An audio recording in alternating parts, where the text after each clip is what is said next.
दोस्तों, आज मैं आपके लिए एक साइकोलॉजिकल सस्पेंस थ्रिलर मूवी लेकर आया हूँ जिसके बारे में अगर आप सुनेंगे तो आपको यकीन ही नहीं होगा। असल में जब इस मूवी का प्रमोशन चल रहा था तो डायरेक्टर ने हमेशा खुद को मास्क के पीछे रखा था और खुद को रिवील नहीं किया था, क्योंकि इस मूवी में कुछ ऐसा है जो शायद लोगों के सामने रखना उनके लिए भारी पड़ सकता था। खैर, ऐसा क्या है इस मूवी में, चलिए देखते हैं। लेकिन आगे बढ़ने से पहले इस वीडियो को लाइक और चैनल को सब्सक्राइब कर लो ताकि ऐसी रेयर मूवीज मैं आप तक पहुंचा सकूं। तो मूवी की शुरुआत में हम 5 दोस्तों को देखते हैं जो इंडिया से अमेरिका आकर अपनी स्टडी पूरी कर रहे होते हैं। तो चलिए एक एक करके इनके नाम जान लेते हैं। इस लैपटॉप के पास बैठे लड़के का नाम है बालू, वहीं किचन में खड़े लड़के का नाम है अर्जुन, इस ब्लैक टी शर्ट वाले का नाम है सत्ती, इस दूसरे वाले का नाम है वेंकी और इस लास्ट ब्लू टी शर्ट वाले लड़के का नाम है साई। अब यहाँ हमें पता चलता है कि ये पांचों हाल फिलहाल के नहीं बल्कि बचपन के दोस्त होते हैं और ये इंडिया के एक ही गांव से बिलोंग भी करते हैं। इसी वजह से ये पांचों एक ही फ्लैट को शेयर करते हैं ताकि पैसा भी बचे और ये सब साथ में रह पाएं। कहानी यहाँ से आगे बढ़ती है जहाँ अर्जुन की बहन की फ्रेंड उसे फोन करती है और पूछती है कि भैया मैं भी अमेरिका आना चाहती हूँ, वहाँ का माहौल कैसा है, कुछ सजेशंस दो कि आना ठीक रहेगा या नहीं। तो अर्जुन उससे कहता है कि हाँ तुम आ सकती हो, लेकिन शेयरिंग करोगी तो बेहतर होगा वरना खर्चा काफी हो जाएगा। अब इसके बाद शाम को जब ये पांचों अपनी पढ़ाई के काम से फ्री होकर अपने फ्लैट में चिल कर रहे होते हैं तो अचानक वेंकी को याद आता है कि अगले हफ्ते तो बालू का बर्थडे है। इसलिए वो बाकी दोस्तों से कहता है कि इस बर्थडे पार्टी में हमें धूम मचानी है और सबको दारू भी पीनी पड़ेगी। मैंने खुद बालू के लिए एक जबरदस्त सरप्राइज भी रखा है, इसलिए कोई उसको नहीं बताना। इस तरह अब बाकी दोस्त उसकी बात मान जाते हैं। इसके बाद जब बालू का बर्थडे आ जाता है तो वेंकी रूम को अच्छे से सजाता है, जिसके बाद इन लोगों की पार्टी शुरू होती है जिसमें ये लोग जमकर दारू पीते हैं और वेंकी कुछ फॉरेन लड़कियों को भी बुलाता है। सब उनके साथ डांस करने लगते हैं। इसी बीच वेंकी नशे में एक स्पेशल दारू की बोतल लाकर उसमें टॉयलेट कर देता है और फिर उसे बालू को पीने के लिए देता है और पागल बालू नशे में 2-4 घूंट मार लेता है।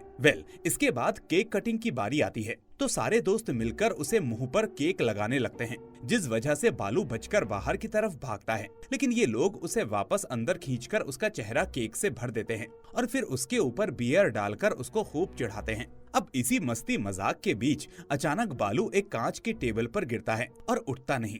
ये देखकर बाकी दोस्त कहते हैं कि लगता है तुमने ज्यादा पी ली है, चलो अब धीरे धीरे उठ जाओ। लेकिन बालू बिल्कुल भी मूवमेंट नहीं करता।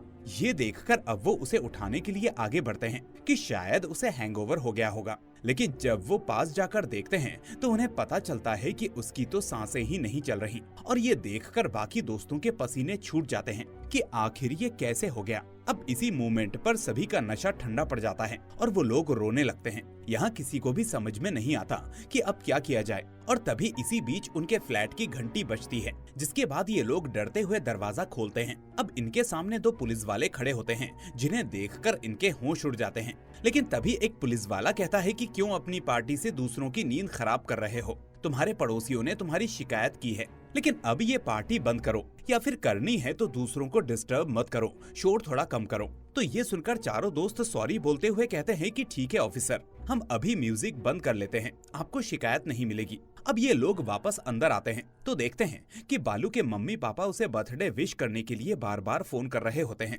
जिसे देखकर चारों दोस्त बहुत घबरा जाते हैं। उन्हें समझ में नहीं आता कि वो बालू का फोन उठाएं या नहीं और उसके पेरेंट्स को कुछ बताएं या नहीं।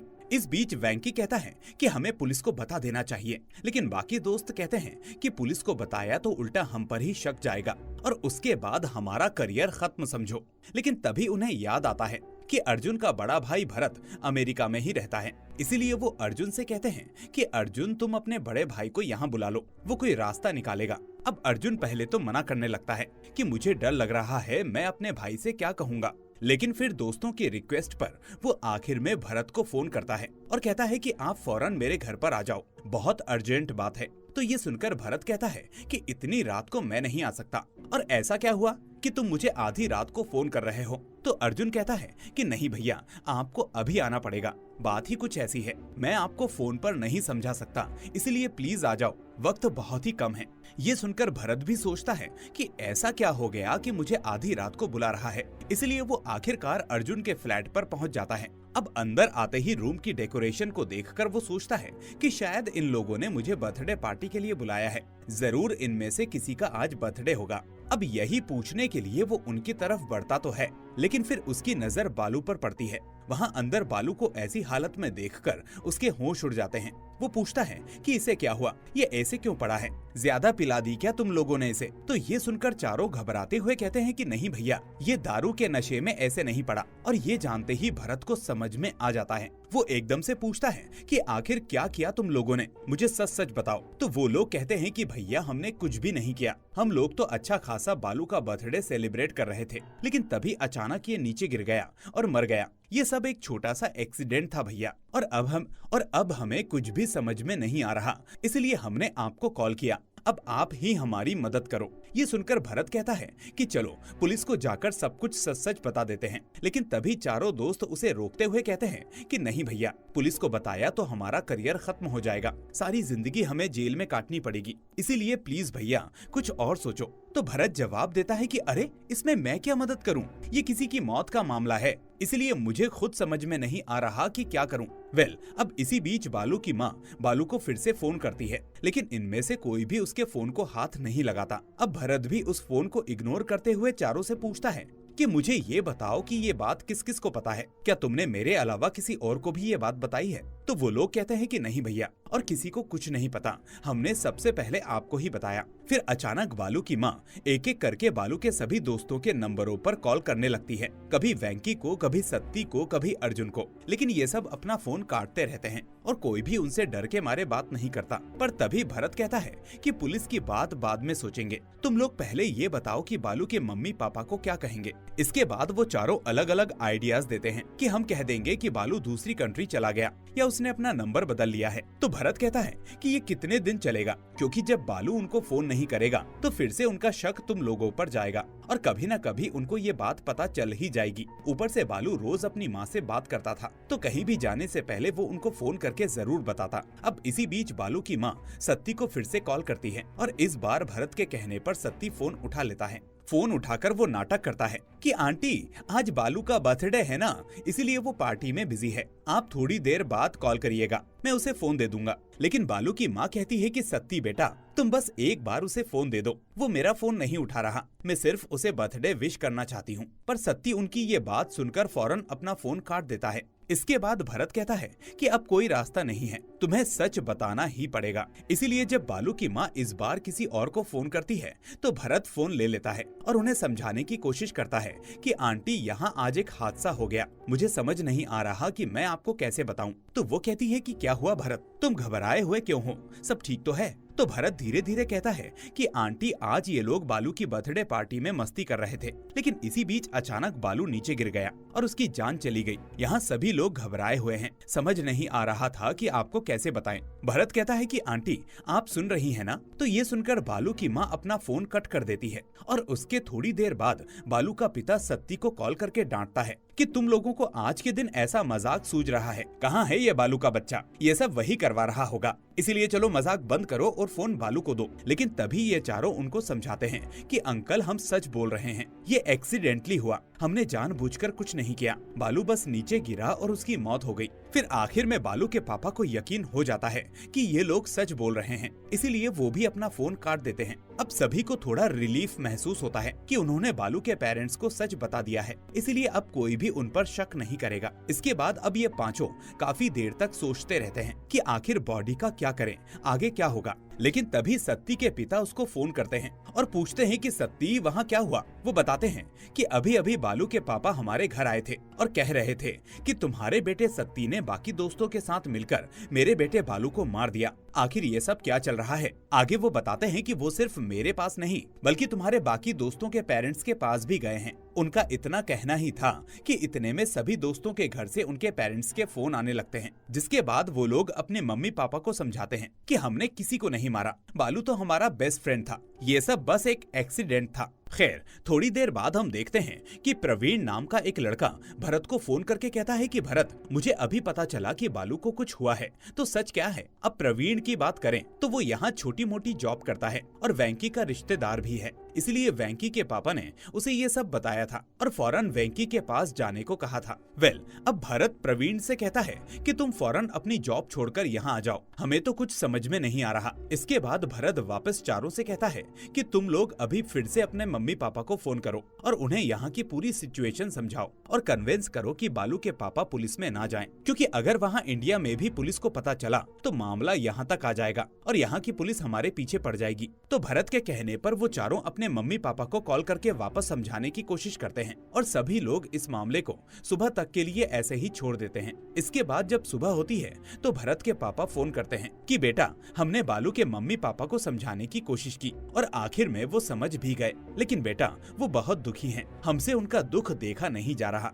भरत उनसे कहता है कि हम लोग खुद शॉक्ड हैं, इसीलिए आप वहाँ उन लोगों को संभालिए, मैं यहाँ इन लोगों को संभालता हूँ, ये लोग भी बहुत घबराए हुए हैं। इस तरह अब इंडिया में तो माहौल थोड़ा ठंडा पड़ जाता है, क्योंकि सभी के समझाने पर बालू के मम्मी पापा सोचते हैं कि वो पुलिस में नहीं जाएंगे, वरना बाकी बच्चों की जिंदगियां खराब हो जाएंगी। उन्हें यकीन हो जाता है कि ये सब कुछ उन बच्चों ने जानबूझकर नहीं किया होगा। अब थोड़ी देर के बाद प्रवीण अपनी ड्यूटी खत्म करके यहाँ पर आता है तो भरत उससे कहता है कि हमने सारे लोगों को कन्विंस कर लिया है, अब वो लोग किसी को नहीं बताएंगे और हम लोग भी किसी को भी नहीं बताएंगे। लेकिन अब हमारे सामने प्रॉब्लम ये है कि बालू की बॉडी का क्या करें। तो प्रवीण भरत को साइड में ले जाकर उसको बहुत डांटता है कि तुमको समझ में आ रहा है कि तुम क्या कर रहे हो, अगर पुलिस को नहीं बताया तो जिंदगी बर्बाद हो सकती है। ये सुनकर भरत कहता है कि अगर हम पुलिस को बता भी दें तब भी हमारी जिंदगी बर्बाद ही होगी, इसलिए तुम फिक्र मत करो, सारे लोग कन्विंस हो चुके हैं, वो किसी को नहीं बताएंगे और वैसे भी इस ग्रुप में मेरा भाई अर्जुन भी है,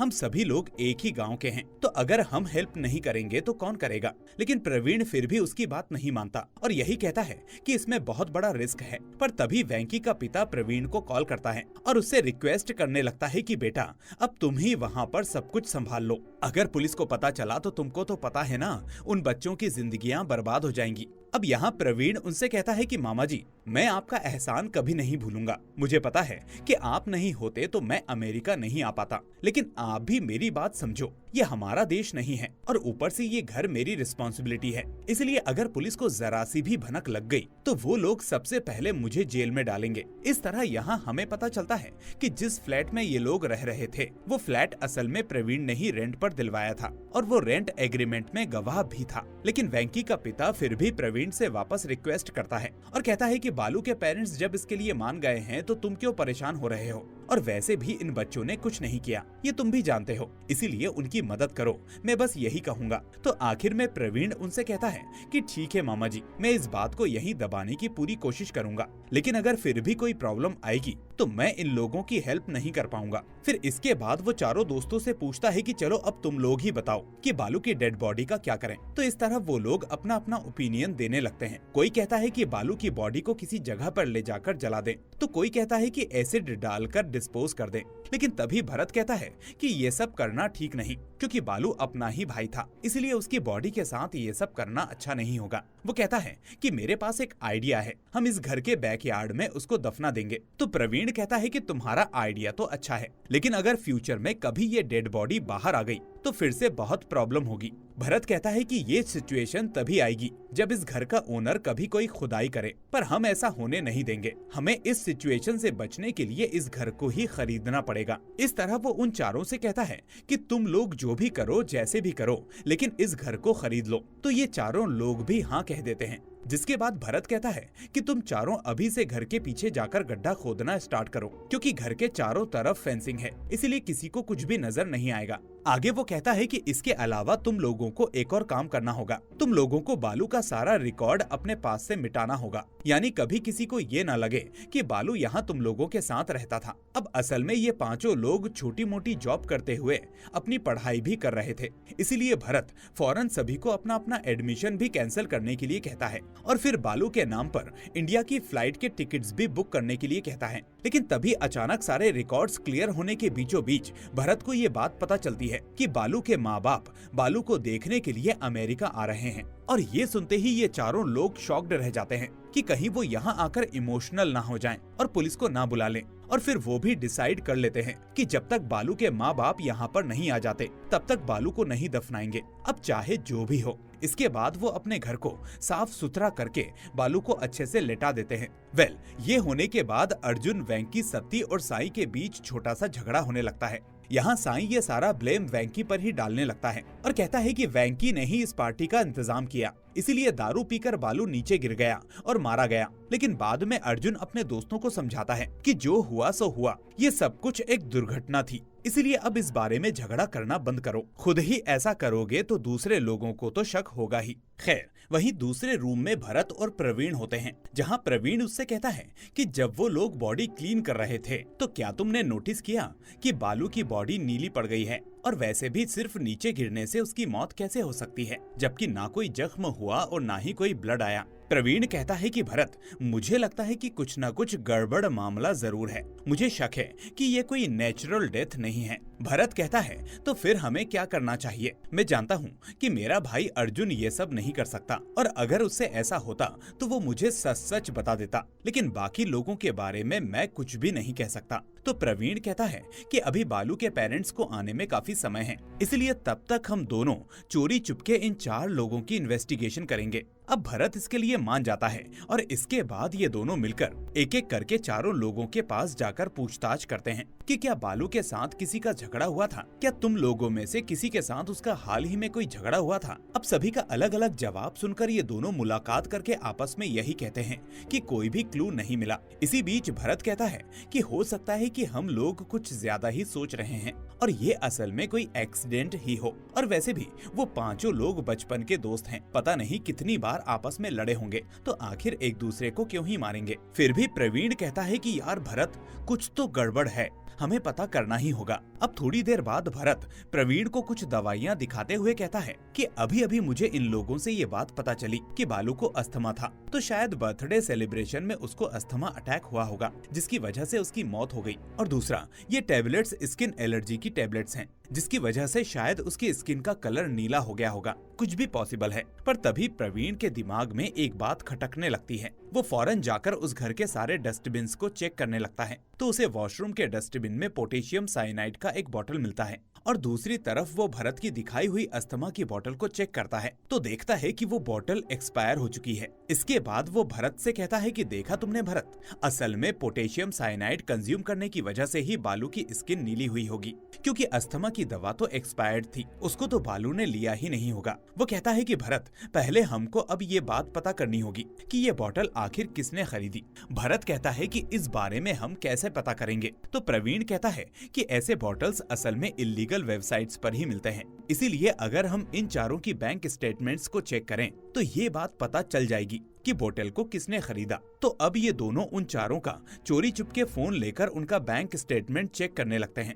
लेकिन फिर भी इनको इस बार भी कोई क्लू नहीं मिलता। पर तभी भरत कहता है कि हो सकता है शायद इस बोतल को ऑफलाइन मार्केट से खरीदा गया हो, क्योंकि बाहर भी ये चीज ब्लैक में मिलती है। तो प्रवीण कहता है एक मिनट, कोई भी आदमी पॉइजन की बोतल खरीदकर कभी मारने वाले को डायरेक्ट नहीं देता, बल्कि वो हमेशा उसे किसी चीज में मिलाकर सामने वाले को देता है। इसका मतलब ये है कि जहर देने वाले ने पहले उसे किसी चीज में मिलाया होगा, चाहे वो चीज कोई भी हो, और हमें अब उसी चीज को ढूंढना होगा, चाहे वो केक हो, शराब हो या खाने की कोई चीज। इस तरह अब वो दोनों किचन में जाकर चेक करते हैं, इधर उधर चेक करते हैं, तो उन्हें एक ब्रांडेड दारू की बोतल एकदम अलग सी रखी हुई दिखाई देती है। असल में ये वही बोतल होती है जिसमें शुरू में इन लोगों ने टॉयलेट किया था। अब इस बोतल को देखकर प्रवीण समझ जाता है कि शायद वो जहर इसी में मिलाया गया होगा। अब इसके बाद ये दोनों साई को बुलाकर इस बोतल के बारे में पूछने लगते हैं, तो साई इनसे कहता है कि एक्चुअली इस बोतल में 2 लोगों ने टॉयलेट किया था, जिसमें से एक था वेंकी और दूसरा अर्जुन। वो बताता है कि वेंकी ने तो इसमें यहीं पर टॉयलेट कर दिया था, जबकि अर्जुन इसे लेकर वॉशरूम में गया था टॉयलेट करने के लिए। अब अर्जुन भरत का ही भाई होता है, तो भरत समझ जाता है कि अर्जुन ने ही इस बोतल को वॉशरूम में ले जाकर इसमें जहर मिलाया होगा, और ये अंदाजा लगते ही भरत और प्रवीण के होश उड़ जाते हैं। इसके बाद जब अर्जुन इन दोनों के पास आता है तो भरत अर्जुन को वहीं मारने पीटने लगता है। ऐसा करते हुए वो पूछता है कि तुमने ऐसा क्यों किया, तो अर्जुन रोते हुए उल्टा अपने भाई को ही डांटने लगता है और कहता है कि तुमको अमेरिका में आए 7 साल हो गए और इन 7 सालों में तुम भूल ही गए कि तुम्हारी कोई फैमिली भी है। भैया बताओ, तुमने कभी हमको कॉल किया? उल्टा अगर हम तुमको कॉल करते तो तुम बिजी होने की बात कहकर फोन काट देते थे। तुम्हें पता भी है मम्मी और पापा तुमसे बात करने के लिए कितना तड़पते हैं और वो लोग तुम्हारी कितनी फिक्र करते हैं। लेकिन अगर तुम्हें इस बात की फिक्र नहीं है तो तुम्हें मुझे मारने का भी हक नहीं है। ये सब देखकर अब प्रवीण भरत को अर्जुन को मारने से रोकता है और इसके बाद वो अर्जुन को संभालते हुए पूछता है कि आखिरकार क्या हुआ, बात क्या है। तो अर्जुन जो हुआ वो इन दोनों को बताने लगता है और सीन यहाँ से फ्लैशबैक में चला जाता है। असल में भरत और अर्जुन की एक बहन थी जिसका नाम होता है श्वेता। अब कुछ सालों पहले अर्जुन और उसके माँ बाप श्वेता का बर्थडे सेलिब्रेट कर रहे होते हैं और श्वेता भी डबल खुश होती है क्योंकि उसे दिल्ली में एक इंटर्नशिप मिली थी और वो जल्दी ही दिल्ली भी जाने वाली थी। अब उसी दिन श्वेता ने अपने बड़े भाई भरत को कॉल किया था, लेकिन भरत ने बिजी बोलकर अपना फोन काट दिया और उल्टा श्वेता को बर्थडे भी विश नहीं किया। थोड़ी देर बाद अब श्वेता के फ्रेंड के कॉल करने की वजह से श्वेता उससे मिलने अपने घर से बाहर आती है।